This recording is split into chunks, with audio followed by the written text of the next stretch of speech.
taking three. Going for the St. Louis now. Oh no! Son of a bitch. You get your two? Yeah. Welcome back to the channel, everyone. Thotgor here, of course, and yes, we are going to take a look at patch 5.1 today, among other various things. And you know what we're looking at here. You can also see that I did get my German tier 7 ship, but we will get we will get to that all in due time. I just want to take a brief look here at some of the changes that were made. You know, in terms of new content, there were some new maps that were added. Oh, what were they called? I forget, but we'll also take a look at some of those. But the main thing I wanted to look at here as well is, you know, just the how you can reorganize your ships, which is really, really nice. Especially, you know, considering I have a few ships, 21 ships, which is also nice. It just, you know, gives you the total right over there. So fancy. And breaks it down, but I mean, you can break down even further using the filter, you know, by nation, whether it's elite or special, by tier, by type, whatever you would like. For me, I'm content with just a compact carousel view. But you know, obviously, as time moves on, I mean, I might end up with just so many ships that I might actually get another filter on there. But I really, really enjoy this. What else is new? Looking at the old missions, you can see I've already completed my missions. Well, the new mission will be updated shortly. I'm recording this later than normal. And yeah, those are your daily missions, but you can now swap one of these out every 24 hours, which is nice. They added missions, challenges, and events. I mean, you know, it's not available just yet, but these things will be coming, so that will be awesome. Taking a look at those, I mean, it looks like we're going to be getting a lot of free stuff out of this. Hopefully that holds true. And by free stuff, I would mean, you know, flags, camouflage, credits, that sort of those sorts of things. So that'll be awesome to or you know, to be able to use when it actually does come out. Ooh, American Destroyer's got a nice little buff here too. So I'm only at the tier 6, right? But I've got my Farragut, and the Farragut luckily is the first one that it happens to. I can now, well, we'll get a better look at it over here actually.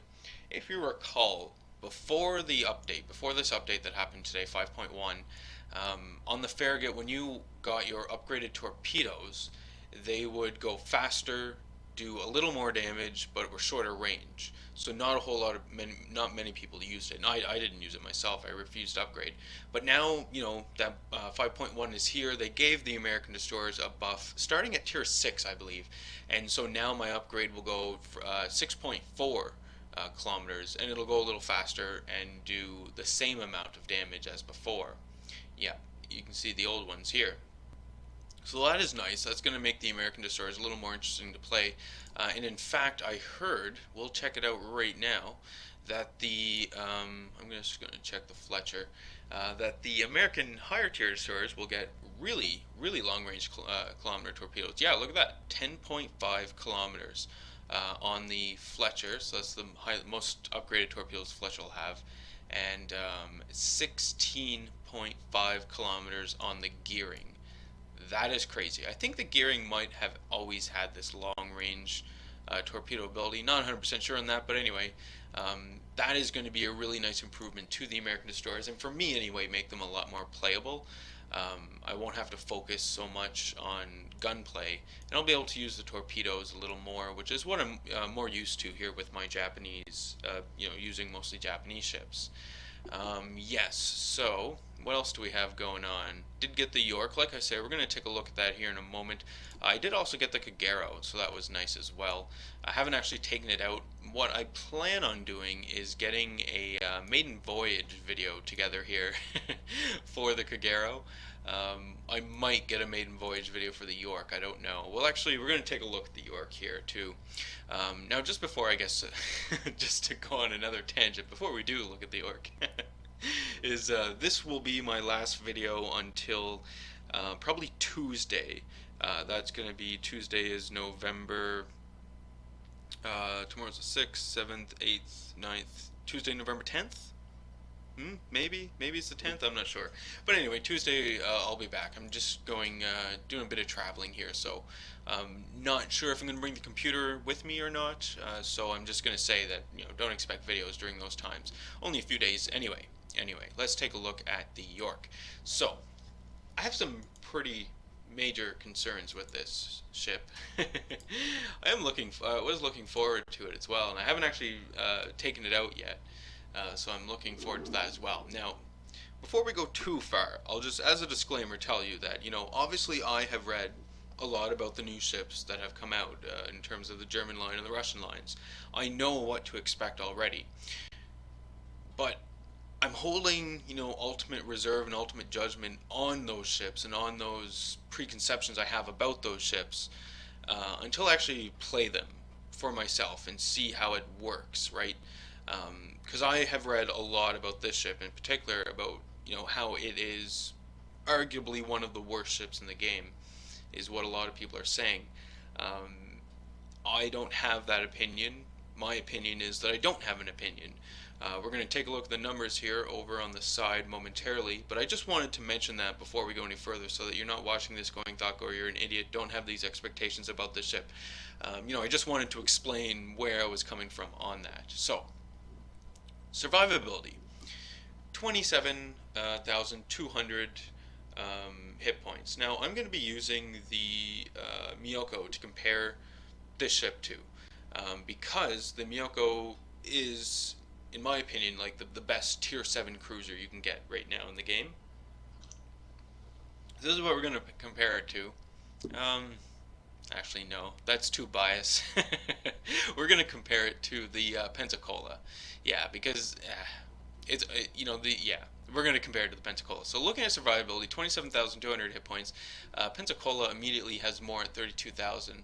The armor on the Pensacola, maximum 102 millimeters. And as you all know, I'm not a big fan of the Pensacola because of the susceptibility it has to being citadeled. This has a maximum armor of 80 millimeters on it, yeah. So that tells me a few things about the ship. One is, you can take these numbers and you can just go, this is terrible, and, skip it and move up to the Admiral Hipper if you want, or, so on. But what this tells me is that, this ship is going to be like a sniper almost. You can't, and I struggle to say sniper too, because that's really more of a battleship role, but this is what I think.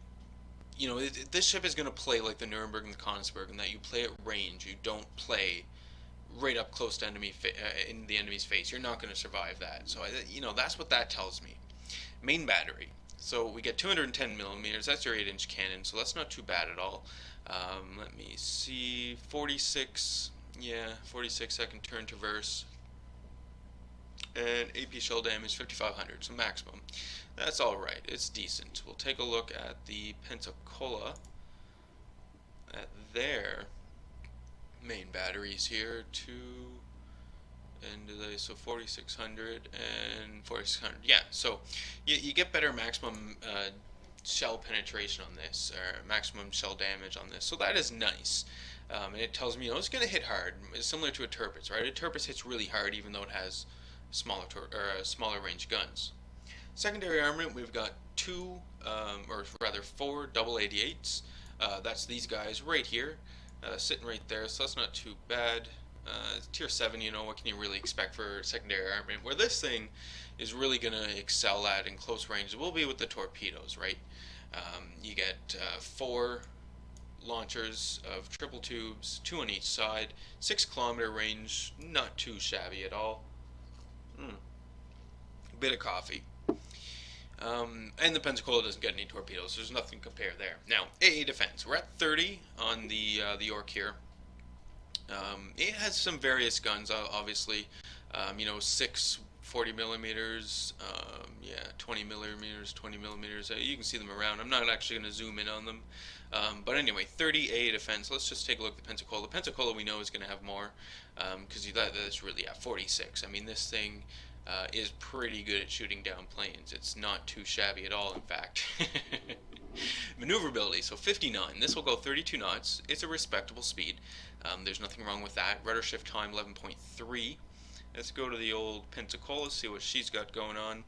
And her maneuverability is 67, so it's a little higher actually.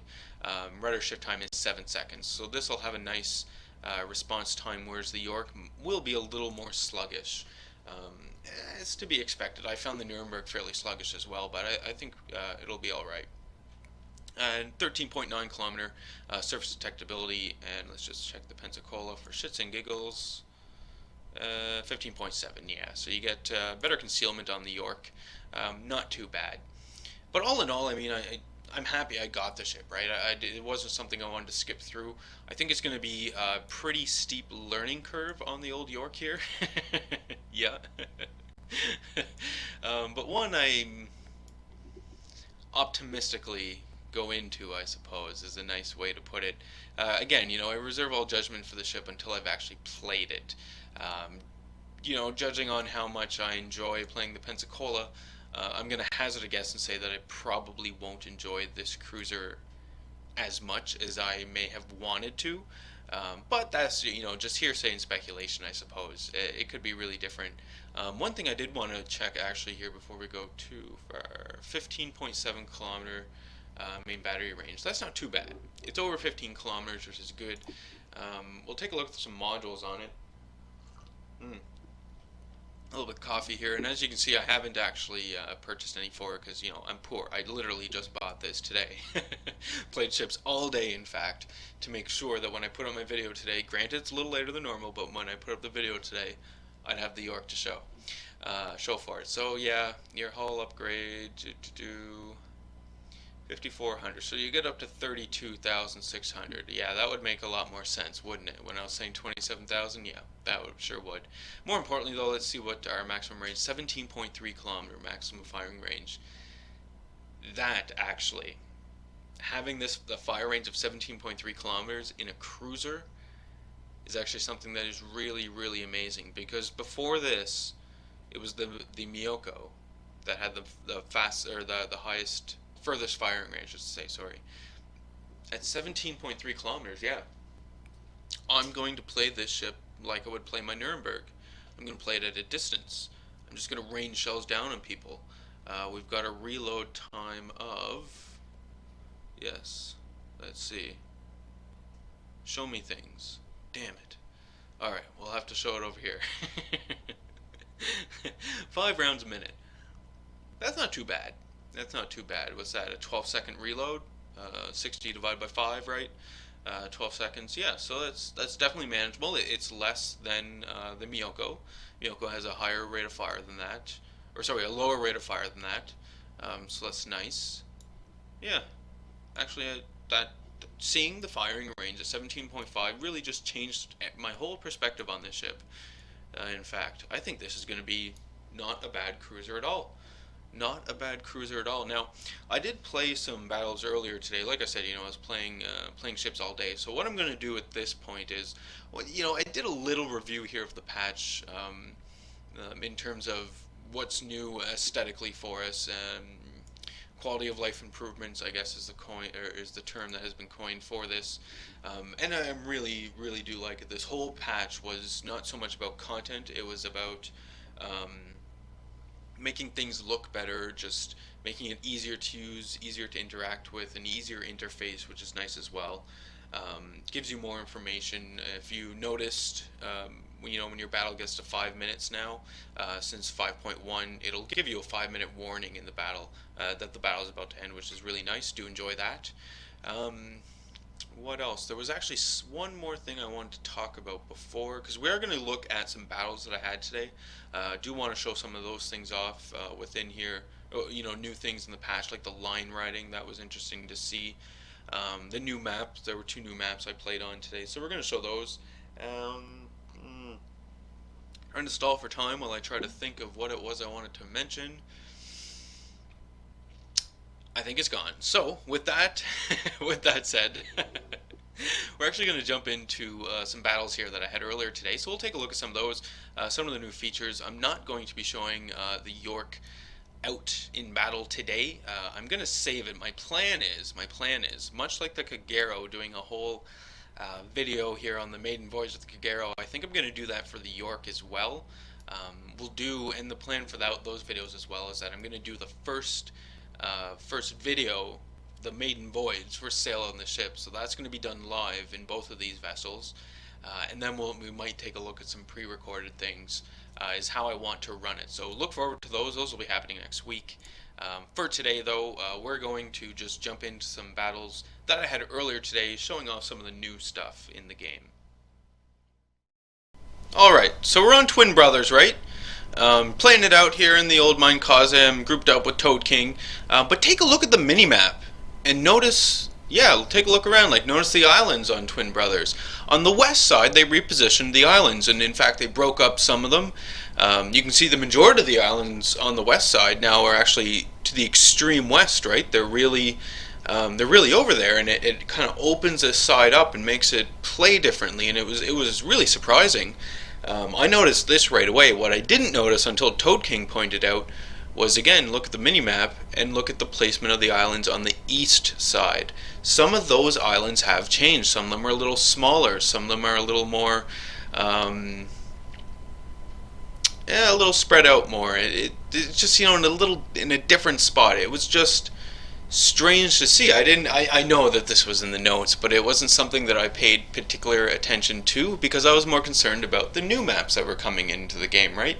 I wasn't really, it's like reworked Twin Brothers. Well, I didn't look into what reworked meant to wargaming. I was just, it's reworked, I'm sure it'll be fine.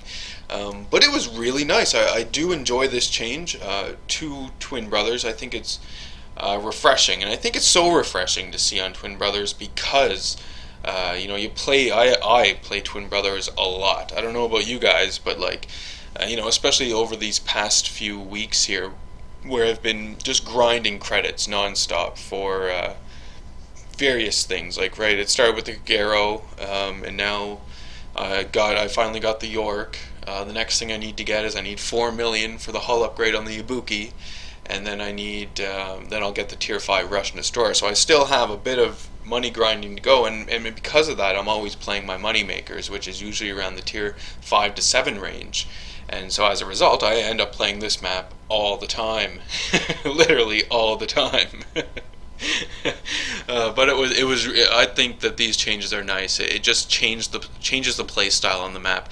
It's still the same exact map, but it's just different, and I think it's a good difference. I really liked it, and this isn't the only time I got Twin Brothers today. I played this quite a few times, and just because they made these little changes to it, I just enjoyed it that much more. It was that much more different. But on the west side, I'll tell you what we did here. Toad King and we came right down that west side and snuck in amongst those islands until we were able to break out into the area that we're in now, and it really worked well, really well. And another thing, we're actually going to take a look at it here in a few seconds, is in this new patch you now spawn next to your division members, and it is so nice. So nice. You can just destroy you and your division mate. It is mates. It is amazing. So this clip is just finishing up here. We're gonna move into that in a momentarily here. Take a look at spawning with your divisions. But just to wrap it up for Two Brothers, I like these changes that they made to the map. I just find it changes the gameplay, changes the dynamic of the map, which is refreshing, considering how often I have played the map and how often I'm sure most of you have played this map. So if you haven't seen the changes or noticed the changes, take a look at them and enjoy. Now we are going to take a look at, we're on Fault Line again with Toad King here, and we're going to take a look at the placement of your divisions. And this was the first battle I think that Toad King and I played together today, and I didn't expect to look over and see him right there. No coincidence here, this happened throughout the day. We were spawned next to each other. This battle here actually worked out really well, because the second that we were both like, oh, it's working, we more or less just formed a train. I was in front, and my Cleveland in front, his Cleveland back, and we just followed each other around the map, causing complete and utter chaos. These clips that I'm showing, actually, I probably will be showing the full battles later on in some upcoming videos, because they were actually quite amazing. We really messed them up, not only in this battle, but in the Mine Kaze battle we were just looking at. Showed off a few of the kills there. And in the next battle we're going to take a look at here shortly, we also destroyed quite a few enemy. It was quite great. But yes, spawning next to your division mates, amazing. Here is the new map, Northern Lights. I gotta say, this map is very pretty. Very, very pretty, in fact. I play with just high graphics. I can't play with ultra when I'm recording and stuff, but it's on high graphics, so it's still pretty nice. I was talking to Rommel, I mean, and you know, his big criticism, and I'm actually starting to agree with him on this one, is only criticism about this map is maybe it could have been a little darker. A little darker. I understand that you're going to get some glare from the northern lights, and over there I think is the moon, but maybe a little darker, you know, to see some of the tracer action, right, when you fire your guns, maybe to see a little flash out on the water or something. That I think would just put the icing on the cake on this map. But, you know, essentially it is north, right? We knew it was going to be north, but it's just basically nighttime. Wargaming's version of nighttime, and it is nice. I just found, again, this was refreshing. They didn't actually change any of the physical dimensions of the map or anything like that. It's pure aesthetics on this one, but I found it a nice change. I really did enjoy seeing it. You can see this is my first time playing on this map, the clip we're looking at here, and I'm just looking around everywhere. I'm like, ooh, look at this and look at that, and that's amazing, and what is that? And yeah, I've seen it all before, but you know, it just seems crisper, I suppose. It's just really nice. I really did enjoy it, and I'm glad that they added these new things, because you know, you can make the argument that because it's north and it's the exact same map as north, you know, it's just aesthetically different, that it's going to play the exact same and all this stuff, and that's true. That is true, but at least we get to look at something different, right? An example. You're driving somewhere on the highway, and you've been on the highway for hours. The only thing you have to look at are trees after trees after trees after trees, right? And it's just getting a little boring. I've seen enough trees in the run of the day, you know, maybe like thousands of trees on the course of this trip, right? And then suddenly the highway, like the trees clear and the highway passes this crappy little town. But because it's something different and it's something new that you're seeing, you'd think that this place is just rocking, like, ooh, what is that? And oh, how dilapidated is that building? And is that guy homeless or not? Oh, that's so great, right? These are, you know, it's just, that's sort of how I feel with this map right now. I've just seen so much of the same thing over and over and over that even just to have different lighting and you know, these glares and a little bit of snow here on the mountains, just to have that is nice. And that's sort of where I'm at with this map. They herald it as, you know, their first night map and all that, and it technically it is, and they did a wonderful job with it. Wargaming did that is. But you know, again, I think that they could have maybe pushed the envelope a little more on this one, or maybe this isn't the first night map we're going to see. You know, maybe there'll be other night maps, and it just so happens that because the northern lights are here, you know, we're north, that it just makes it that much brighter. But I think a lot could be said if we could have it a little darker. And I'd like to see some stars in the sky. I think that would be beautiful. Where could this map be? Because I mean, this map is north, right? So obviously this is going to be North Atlantic if it's pertaining to World War II. You could have more than one North Atlantic map. If it's north, I mean, you could even say, you know, maybe this is Norway or something to that effect. But you could have more than one northern map, and I think there is a lot to be said for it being a little darker and to see some stars in the sky. I think that would be amazing, an amazing night map. But all in all, again, happy with the changes that they've made here in 5.1. No real big complaints. In terms of the line riding, I'm going to talk about that a little.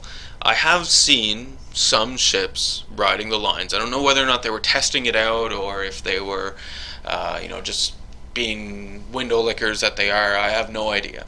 But I saw some people riding the lines, and it did seem to be easier to kill them and to get rid of those people who are going to do that. The comments have been made, you know, maybe they should harshen the penalties and add take away hit points from ships that ride up the line. I haven't formed an opinion on the new mechanics of the line and how it's working as of yet. I haven't seen enough examples. I do have my concerns, don't get me wrong, but I'm not going to share those concerns until I see more of this new line riding system in play.